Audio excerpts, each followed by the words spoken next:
আসসালামু আলাইকুম ওরহমতুল্লাহি ওবরকাতুহু। বিডি পাওয়ারফুল আমালিয়াত চ্যানেল থেকে সবাইকে সালাম জানাই। আলহামদুলিল্লাহ, সবাই ভালো আছেন ইনশাআল্লাহ।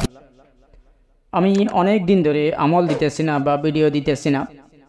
অনেকেই অনেক ধরনের কথা বলতেছেন যে হুজুর আপনি এখন প্রত্যেক দিন আমল দেন না বা ভিডিও দেন না। তো আমি একটু কাজের ব্যস্ততার কারণে আমি নিয়মিত ভিডিও আপলোড দিতে পারতেছি না, সেই জন্য আমি দুঃখিত। তো ইনশাআল্লাহ এখন আমাকে একজন বোন আমাকে রিকোয়েস্ট করছেন যে এই আমলটি আপলোড দেওয়ার জন্য, এবং এই ভিডিওটি দেখে আমলটি করার পর সম্পূর্ণ কমপ্লিটলি আমলটি করার পর ইনশাআল্লাহ আপনারা একজন মোদাব্বির হাজির করার আমলটি করতে পারবেন। আপনারা একজন মোদাব্বিরের আমিল হয়ে যাবেন ইনশাআল্লাহ। এটি একটি সূরা ইখলাসের আমল। সূরা ইখলাসের আমলটি খুবই শক্তিশালী, খুবই পাওয়ারফুল।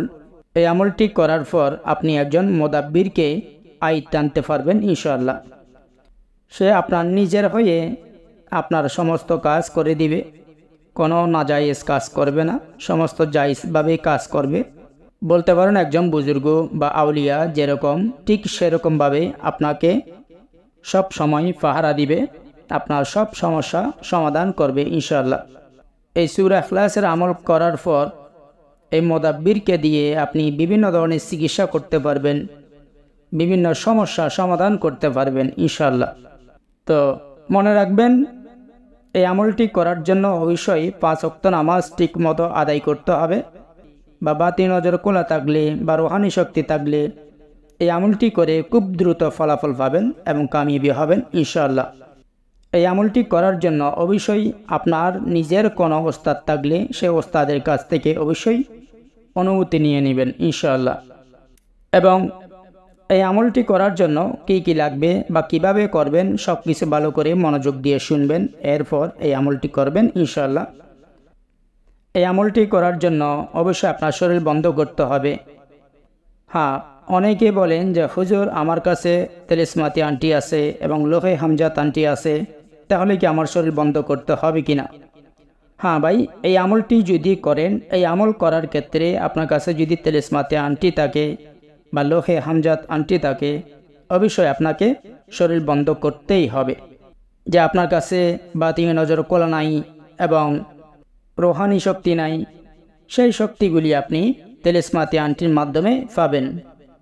মনে রাখতে হবে আপনাকে অবশ্যই এই আমলটি করার জন্য তেলিসমাতি আন্টি খুবই জরুরি, কারণ আপনার শরীরে যদি কোনো রোহানি শক্তি না থাকে বা বাতি নজর খোলা না থাকে, তাহলে আপনি এই আমলটি করেও ফলাফল পাবেন না। কারণ এই আমলটি খুবই গুরুত্বপূর্ণ এবং এই আমলটি আপনাকে সম্পূর্ণ সব কাজ আপনাকে ঘুমের মধ্যেই করে দিবে। সেজন্য এই আমলটি করার জন্য অবশ্যই সব কিছু মনে রাখতে হবে। এই আমলটি করার জন্য 5 ওয়াক্ত নামাজ ঠিকমতো আদায় করবেন। অবশ্যই 5 ওয়াক্ত নামাজ ঠিকমতো আদায় করলে এই আমলটি করেই আপনি ফলাফল পাবেন, কারণ এটি একটি সূরা ইখলাসের জাকাত। যখন আপনি সম্পূর্ণ করে ফেলবেন, তখন আপনার কাছে সূরা ইখলাসের মোদাব্বির আপনার কাছে আয়ত্তে চলে আসবে ইনশাআল্লাহ। এই আমলটি করার জন্য আপনাকে জালালি জামালি ফরজ আদায় করতে হবে, অর্থাৎ মাছ, মাংস, দুধ, ডিম, দই এগুলো খেতে পারবেন না। আদারক, পেঁয়াজ, রসুন এগুলো আপনি রান্না করে খেতে পারবেন, সমস্যা নাই, কিন্তু সালাদ বানিয়ে কোনো পেঁয়াজ জাতীয় কিছু খেতে পারবেন না, কারণ এটি জালালি আমল। এবং আপনাকে অবশ্যই শরীর বন্ধ করতে হবে। আপনার লোহে হামজাত আন্টি বা তেলিসমাতি আন্টি রেখেও আপনি অবশ্যই শরীর বন্ধ করবেন। শরীর বন্ধ করার জন্য আপনি যখন আমলটি করবেন, আমল কিন্তু আপনাকে অবশ্যই প্রত্যেক নামাজের পরেই পাঠ করতে হবে বা প্রত্যেক নামাজের পরেই আমল করতে হবে। এখন কিভাবে করবেন? আপনি প্রত্যেক নামাজ আদায় করার পর, সেটি বাসায় হোক বা মসজিদে হোক, যেখানে আপনি নামাজ আদায় করেন না কেন, আপনি প্রত্যেক নামাজের পর বাসায় একটি রুমে বা আলাদা রুমে চলে যাবেন। যেই মসজিদে আপনি নামাজ পড়ছেন, যেই জাই নামাজের উপর নামাজ পড়ছেন, সেই জাই নামাজ নিয়ে আপনি একা রুমে চলে যাবেন। এখন সেই রুমে চলে যাওয়ার পর, যখন আপনি একা রুমে চলে যাবেন, একা রুমে যাওয়ার সময় আপনাকে কিছু সুগন্ধি নিয়ে যেতে হবে। যেমন আপনি লৌবানের ধূপ নিতে পারেন, বা লৌবানের কাঠি নিতে পারেন, বা লৌবানের আগরবাতি নিতে পারেন, এবং যে রুমে আমল করবেন সেই রুমে প্রথমে আপনাকে গোলাপ জল ছিটিয়ে সম্পূর্ণভাবে সুগন্ধি করে নিতে হবে। এরপর আপনি যেই জায়নামাজের উপর মসজিদে নামাজ পড়ছিলেন সেই জায়নামাজটি বিছাবেন। পশ্চিম দিক হয়ে বিছানোর পর আপনি জায়নামাজ বিছানোর পর আপনি চারিদিকে আতর ছিটাই দিবেন, গোলাপি আতর ছিটাই দিবেন এবং আপনি আগরবাতি জ্বালাই দিবেন সুগন্ধির জন্য। আপনি লোবানের কাঠি বা লোবানের আগরবাতি বা লোবানের দোফ আপনি যেটা চান সেটা সুগন্ধির জন্য জ্বালিয়ে দিবেন। এরপর প্রথমে 3 বার দুরূদ শরীফ পাঠ করবেন, 11 বার সূরা ফাতিহা পাঠ করবেন, 11 বার আয়াতুল কুরসি পাঠ করবেন। এরপর 7 বার সূরা ফালাক, সূরা নাস, সূরা ইখলাস, সূরা কাফিরুন এগুলি পাঠ করেই 4 কুল 7 বার করে পাঠ করেই এরপর আবার 3 বার দুরূদ শরীফ পাঠ করবেন। এরপরে নিজের শরীরটি বন্ধ করে নেবেন। নিজের শরীরটি বন্ধ করে নেওয়ার পর ঠিক সেমভাবে আবার পাঠ করবেন। একটা চাকু বা মার্কার কলমে ফুঁক দিয়ে একটি গোল চক্কর দিয়ে দিবেন। যে জায়নামাজটি বিছাইছেন সেই জায়নামাজের চারপাশে একটি গোল চক্কর দিয়ে দিবেন। এরপরে আপনি পশ্চিম দিক হয়ে বসবেন। পশ্চিম দিক হয়ে বসে আপনাকে যে আমলটি দিতেছি এই আমলটি আপনাকে 200 বার করে পাঠ করতে হবে। এটা কিন্তু প্রত্যেক নামাজের পর 200 বার করে পাঠ করবেন, কিন্তু এশারের নামাজের পর গিয়ে আপনাকে 2 বার বাড়তি পাঠ করতে হবে। অর্থাৎ সকাল, জোহর, আসর, মাগরিব আপনি 4 ওয়াক্ত নামাজে 200 বার করে পাঠ করবেন, কিন্তু এশারের নামাজের পর আপনাকে 202 বার পাঠ করতে হবে। প্রথমে 11 বার দুরূদ শরীফ পাঠ করবেন। এরপরে আপনি যে আজিমত সে আজিমতটি শুরু করে দিবেন। আজিমতটি যখন সম্পূর্ণ শেষ হয়ে যাবে তখন আপনি ওখানে কিছুক্ষণ অপেক্ষা করবেন, চোখ বন্ধ করে কিছুক্ষণ অপেক্ষা করে আপনি বসে থাকবেন। এরপরে আপনি উঠে ঘুমাই যাবেন।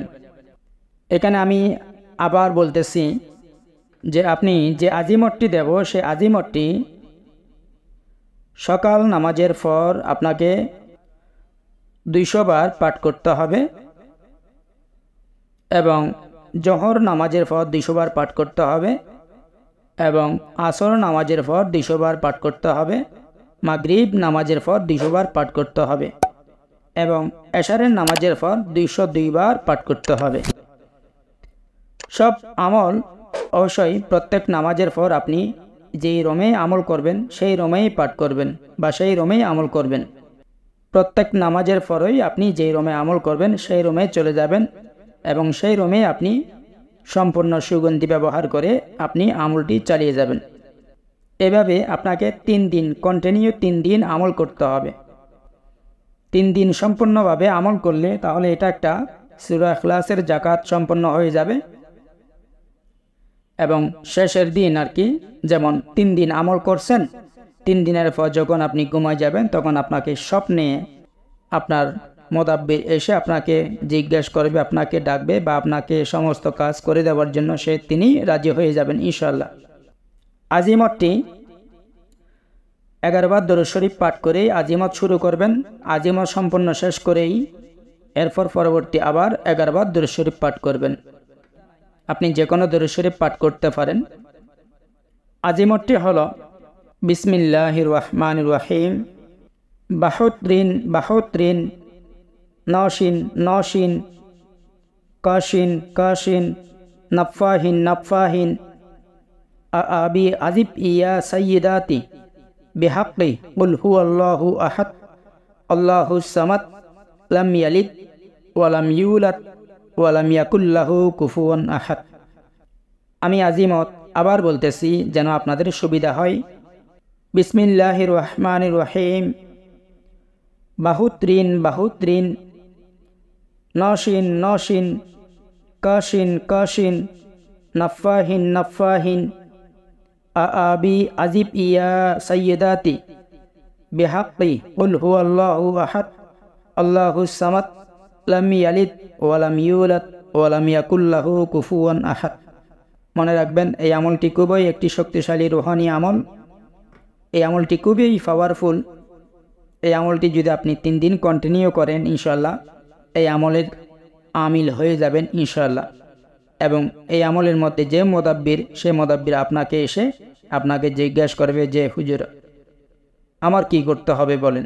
ডাইরেক্টলি এভাবে কথা বলবেন এবং আপনার যে সমস্ত বা যা দুর্ঘটনায় ভুগছেন বা আপনার সমস্যা নিয়ে ভুগছেন বা আপনার যে সমস্ত শত্রু নিয়ে ভুগছেন বা আপনার রুগী নিয়ে কাজ করতে চান, সব কিছু আপনি এই মুদাব্বির দিয়ে কাজ করাইতে পারবেন ইনশাআল্লাহ।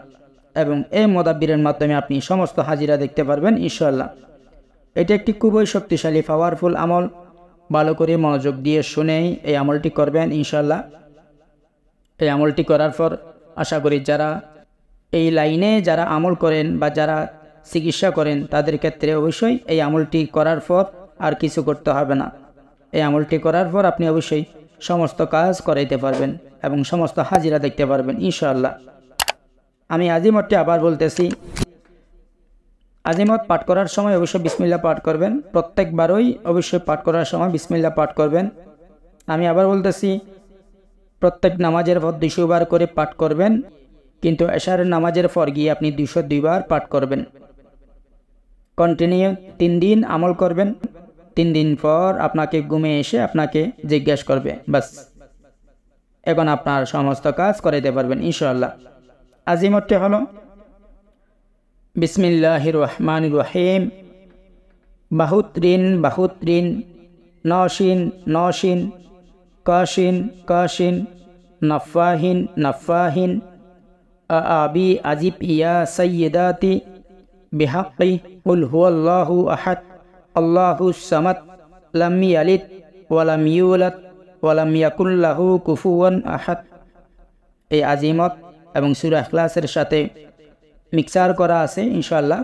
এই আমলটি ভালো করে মনোযোগ দিয়ে শুনে আমলটি করেন ইনশাআল্লাহ। এই আমলটি করার পর আর কিচ্ছু করতে হবে না। যারা চিকিৎসা করেন অবশ্যই এই আমলটি করার পর সমস্ত চিকিৎসা করতে পারবেন ইনশাআল্লাহ। ভিডিওটি দেখে ভালো করে মনোযোগ দিয়ে শুনেই এরপর এই আমলটি করবেন মনোযোগ দিয়ে। এবং মনে রাখবেন এই আমলটি করলে অবশ্য 5 ওয়াক্ত নামাজ পাবন্দি রাখতে হবে। এবং দোয়া করবেন, আমি সামনে অবশ্য ভিডিও আপলোড দেব। আমি একটু কাজে কর্মে ব্যস্ত থাকার কারণে ভিডিও আপলোড দিতে একটু দেরি হয়, সেজন্য দুঃখিত। এবং দোয়া করবেন খুব দ্রুত ভিডিও আপলোড দেওয়ার জন্য ইনশাআল্লাহ। এবং এই আমল করার সময় অবশ্যই তেলিসমাতি আন্টি এবং লোহে হামজাত আন্টি ব্যবহার করেই এরপর আমল করবেন ইনশাআল্লাহ। মনে রাখবেন শরীর বন্ধ করতেই হবে অবশ্যই। তো ভালো থাকবেন। আসসালামু আলাইকুম ওয়া রাহমাতুল্লাহি ওয়া বারাকাতুহু। জাযাকাল্লাহু খাইরান। اللهم ارحمني برحمتك يا